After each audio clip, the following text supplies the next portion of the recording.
Bonsoir chez vous, chers amis geeks, je suis votre capitaine Caro, heureux de présenter ces 3 minutes de journal, des nouvelles technologies en compagnie de mes fidèles cyberchroniqueurs.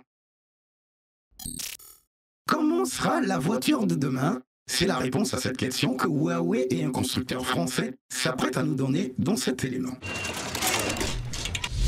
PSA, le groupe français derrière Peugeot, Citroën et Opel, vient d'annoncer son partenariat avec le constructeur chinois Huawei dans le but de concevoir main dans la main la voiture connectée de demain. Le véhicule connecté imaginé par les deux entreprises sera équipé d'une plateforme et d'une interface conçue par Huawei et pourrait débarquer en Europe dès 2020. La toile est riche de belles trouvailles, cette semaine dans le fichier web de Cybernews, le premier comparateur contre la vie chère.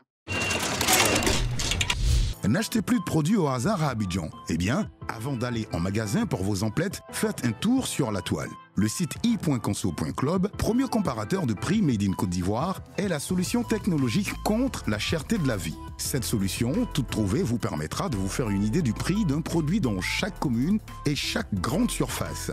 Application insolite ou utile? Après Shazam, découvrons sa sœur Azab54 et puis, que faire lorsqu'on retrouve un iPhone perdu pour retrouver le propriétaire?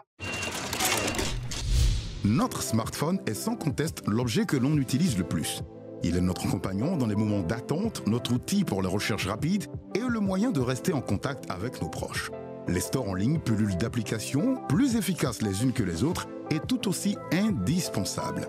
C'est le cas de cette application qui plaira sûrement à vous, mesdames, Azab54. Une déclinaison de l'application Shazam de reconnaissance musicale, cette fois pour la mode. Capable de repérer le créateur et le prix d'un vêtement en le scannant, elle sera l'allié de toute fashionista qui se respecte. Si vous trouvez un iPhone perdu et que vous souhaitez bien rendre service en le restituant au malheureux propriétaire, activez Siri et posez-lui la question suivante. À qui appartient ce iPhone?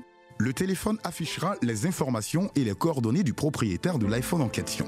C'est d'ailleurs pour cette raison que vous devez à tout prix renseigner votre fiche quand vous achetez un appareil Apple. Cette fonctionnalité est d'autant plus importante puisqu'elle permet également d'accéder à la fiche médicale du propriétaire du smartphone si elle a été renseignée. En cas d'incident, il est toujours possible d'y accéder en faisant la même manipulation.